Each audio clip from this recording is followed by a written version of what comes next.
In this section, we will discuss elements of design in bonsai art as they apply to coniferous, deciduous, and broadleaf evergreen bonsai. While art is inherently subjective, there are some common objective threads that permeate artistic endeavors. This is true in sculpture, painting, music, and of course in bonsai as well. Understanding line, movement, directionality, asymmetry, and flow, as well as the steps to applying these concepts to raw or developed material, is key to creating quality bonsai art. More broadly, design in any capacity, including in bonsai art, is based on the values imposed upon the work by the artist, and those values are influenced by larger external factors, including but not limited to one's culture, living environment, and natural surroundings. While bonsai has become a global art form in the 21st century, its foundational aesthetic remains rooted in Japanese aesthetic principles. To better understand contemporary bonsai design in the Japanese context, though, let's take a look at some of the larger influences on and threads of modern bonsai design in Japan. In Japan, there are a number of approaches to coniferous bonsai design, each reflective of the individual artist, but all influenced by the larger cultural context in which they are realized. That is to say, while there are common design threads apparent in coniferous bonsai design in Japan, to the trained eye, subtle differences in approach by individual artists can be observed. Branch placement, pad creation, and angle selection all follow a common design narrative, but nuanced differences between artists remain observable and add to the interest of bonsai as art in Japan. Each of those nuanced differences stems from a deeper recognition that bonsai is an additive, incremental art form, meaning that a tree's life as a bonsai is part of a longer evolutionary process that requires an understanding of horticultural science, the limitations of physical stimuli applied to plants, and the continual growth and desiccation process of branches.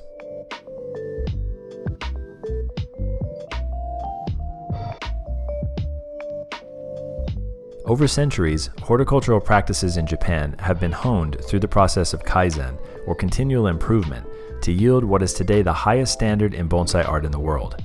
Everything from selection of leaf size and foliage type to pruning techniques and wire application is born from this principle. In this tutorial, I will illuminate that principle and the larger cultural threads of coniferous bonsai design, as well as my own personal approach to styling coniferous bonsai, as influenced by my near decade of experience in Japan at Kouka-en Nursery under Master Keiichi Fujikawa. When designing a coniferous bonsai, there is a general process utilized to determine the tree's front, angle, branch placement, line, flow, and directionality. This process is largely influenced by value judgments regarding composite design, and those value judgments are themselves influenced by the larger cultural context in which contemporary bonsai art exists in Japan. So where do we begin the design process?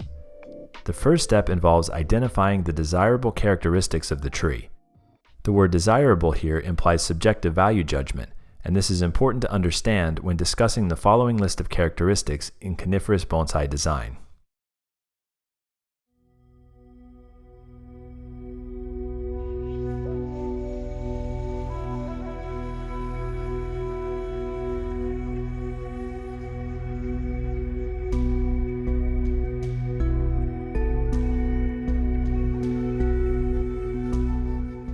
As a general rule of thumb in design, start at the beginning, which in bonsai means start at the bottom. One of the most desirable characteristics in bonsai design is a strong, wide base or surface root structure, also known as nebari. Upon first analyzing a new piece of plant material, whether it be raw stock or an already well-developed tree, start by rotating the plant to find the view that either exposes the widest base or the most radial surface root structure. A strong, wide base or a radial surface root structure that firmly grasps the ground provides a visually stable foundation upon which to build the remaining structure of the bonsai. In the event that a coniferous bonsai does not possess either of those characteristics, it is possible in some instances to utilize various techniques such as air layering and root grafting to remedy the problem. These subjects will be discussed later in this tutorial. Moving further up the tree, search for the front that displays the most movement in the primary line of the trunk. In general, more movement equals more value, so choose a front view that exposes the most interesting movement in the trunk.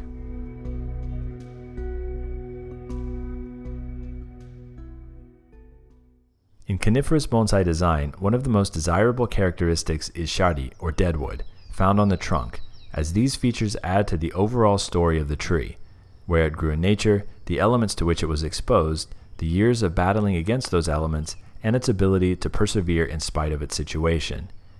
When choosing a front, identify areas of deadwood and angle those areas towards the viewer.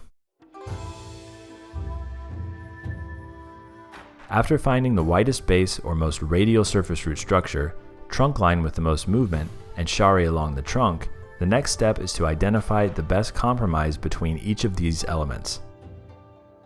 Perhaps that means angling the tree in such a way that hides a portion of the nabari in favor of exposing a more dramatic trunk line or interesting portion of the shari, or vice versa. Keep in mind that subtle rotation or angle change can dramatically affect the final visual outcome of a bonsai's design, so carefully assess the tree's position when attempting to expose visually positive characteristics to the viewer without over-compromising.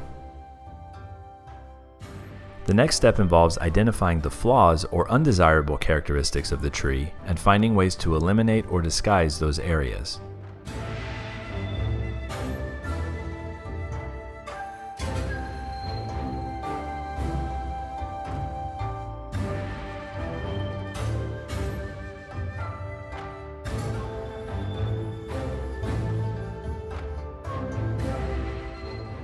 Again, let's start at the bottom of the tree. The area of the trunk located between the nabari or surface root structure and the first bend in the trunk or the primary first branch is known as the tachiagari in Japanese.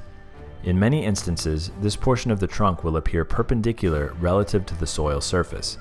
While some bonsai styles, such as chokan or formal upright style, necessitate a perpendicular tachiagari and primary line, a majority of bonsai designs seek to eliminate both perpendicular and parallel lines in the tachiagari at the base of a tree and in the total primary line of the trunk. To do so, this requires that the tree be tilted on an angle in one direction or another. But just how much angle is appropriate?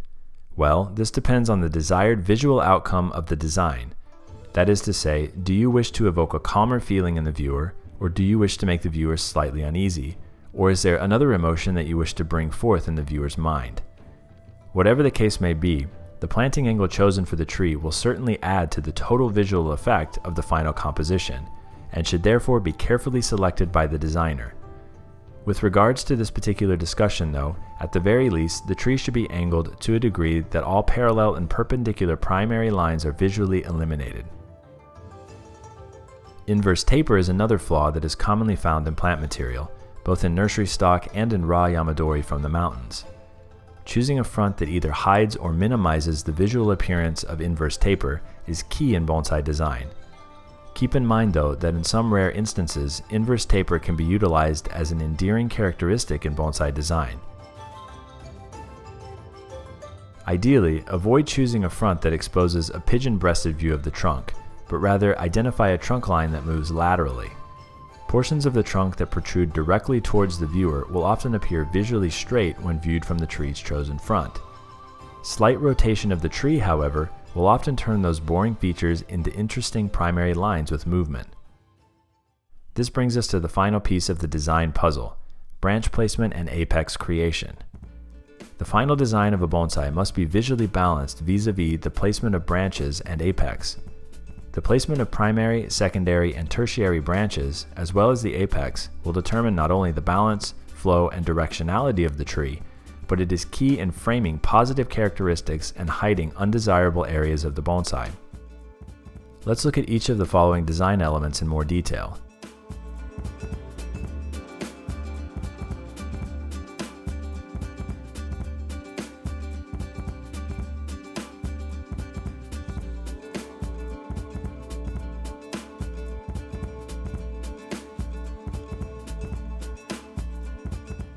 All bonsai have directionality and flow. In other words, all bonsai move either to the left or to the right.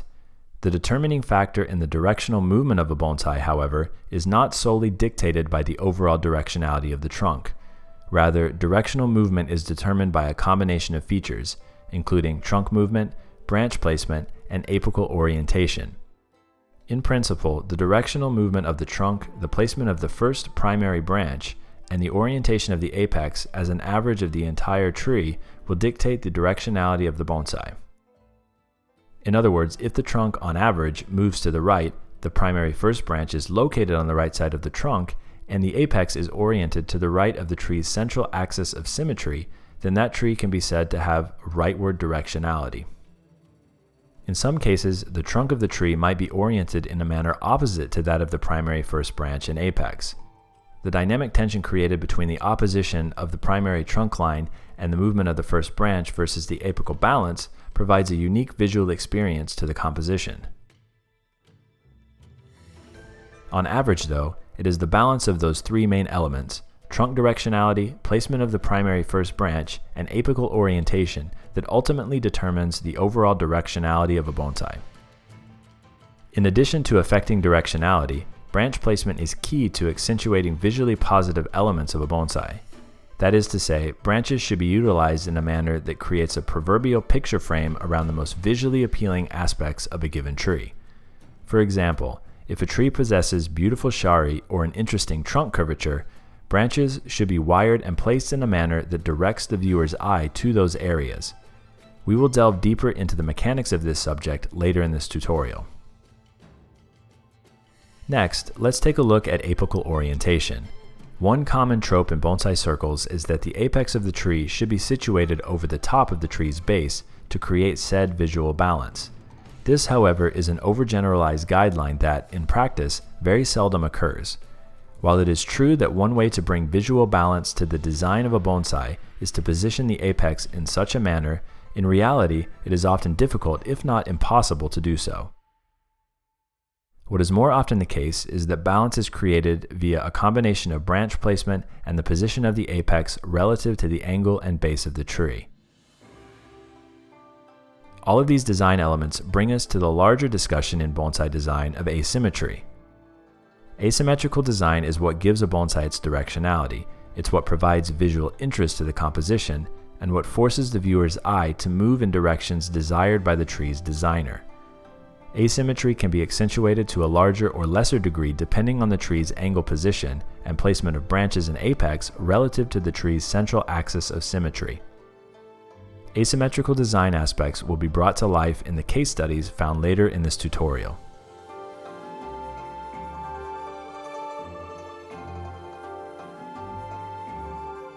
Many of the design elements discussed in the previous section also apply to deciduous bonsai design, including aspects of asymmetry, directionality, primary lines, balance, and movement.